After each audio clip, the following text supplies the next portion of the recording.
Hi everybody, Fran here at New Testament Explained. This video is the first in a series of 7 videos that explore signs in the Gospel according to John. This video is going to look at the passage where Jesus changes water into wine, John chapter 2 verses 1 to 11. We're going to look at the context, the meaning and significance of this passage before finishing off with the overall message. To keep up with all of the videos in this series and my broader videos concerning New Testament studies, please make sure you have subscribed to this channel and the notification bell. When it comes to context, there are 3 important things we need to remember. First is that this is the first sign in the Gospel according to John, hence why it's the first video in this series. Secondly, John intended this Bible passage to be the last passage in a series of incidents concerned with the beginnings of discipleship, and this account ends with the phrase, "and his disciples believed in him." The third and final thing we need to know is that in first century Palestine, a wedding would last several days and the host would be expected to entertain guests with food and wine. And therefore, when the wine runs out, this would be a humiliating incident. Moving on to the meaning and significance of this passage then. It seems to start with an introduction. We get told that on the 3rd day a wedding took place at Cana in Galilee.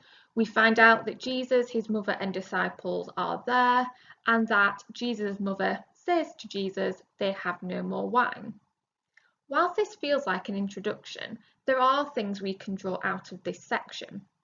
For example, where it says on the 3rd day, this could be John pointing forward to the resurrection of Jesus, or equally it could be considered a link to the Old Testament, namely Genesis, because on the 3rd day waters are gathered and the trees bore fruit.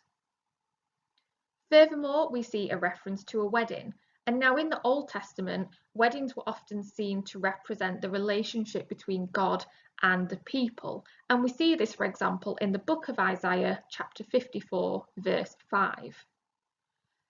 We could also consider a wedding a symbol for the messianic banquet, which is an eschatological description of an age to come where those chosen by God share in a feast with the Messiah. If you want to know more about eschatology, and in particular where this crops up actually in Luke's Gospel, please watch my playlist 5.1. Moving throughout this passage then, the narrative picks up. We get Jesus turn to his mother and say, "Woman, why do you involve me? My hour has not yet come."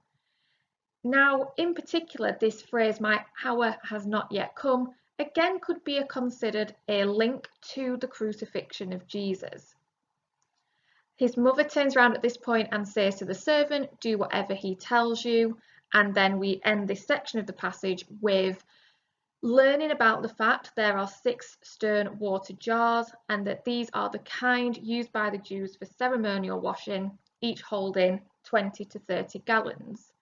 Now, the number 6 could be also considered important in this passage.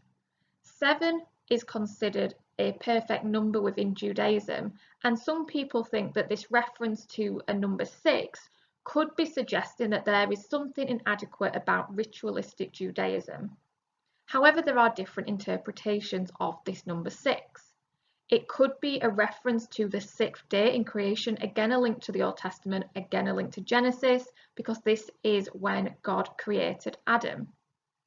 Additionally, it could also refer to the 6th day, which is a Friday, which is when Jesus was crucified, and that would align with things we've already seen in this passage that seem to allude to the crucifixion and resurrection of Jesus. Moving on to the last half of this Bible passage then, this is where we see Jesus change water into wine, and this in itself is full of significance and meaning. The water wasn't any old water. It was very important and symbolic in Jewish weddings because this water would be ritualistically used as a sign of purification. The fact that Jesus changes the ritualistic water into excellent wine is therefore suggesting that he has superseded the rituals and legalism of Judaism, and this can be considered an example of replacement theology. Furthermore, the wine can be considered significant and as having meaning.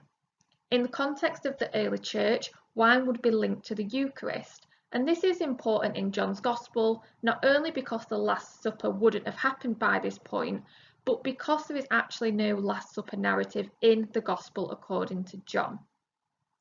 Furthermore, this wedding takes place before the Passover, and this is a similar time to when Jesus would change the wine into his blood. So again, there could be a resemblance and a link there.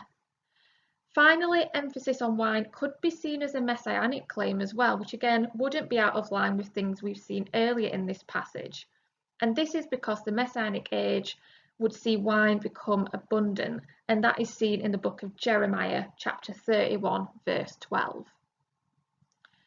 The final bit that I've highlighted in this Bible passage is the bit where the first sign through which he revealed his glory is written. Not everyone who witnessed the miracle saw Jesus' glory.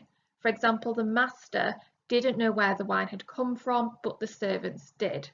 And therefore this sign acts as a pointer towards Jesus' supreme glorification, his death and resurrection. And again, these links to death and resurrection do seem to appear across this Bible narrative. Coming to some conclusions and the overall message of this Bible passage, there is an indication in this passage that the water of Judaism, which can be broadly seen as representing the Old Covenant, is inadequate for salvation. Instead, it is the wine, or perhaps an allusion to the blood through the Last Supper of Jesus, the New Covenant, that is the path to eternal life. And again, this does link into the broader concept that we see in John's Gospel of replacement theology. That ends my video on John chapter 2 verses 1 to 11, where Jesus changes water into wine. Again, to keep track of all the videos in this series and my broader videos concerning New Testament studies, please make sure to subscribe to the channel and make sure you've hit the notification bell. Thank you for watching, and I'll see you soon.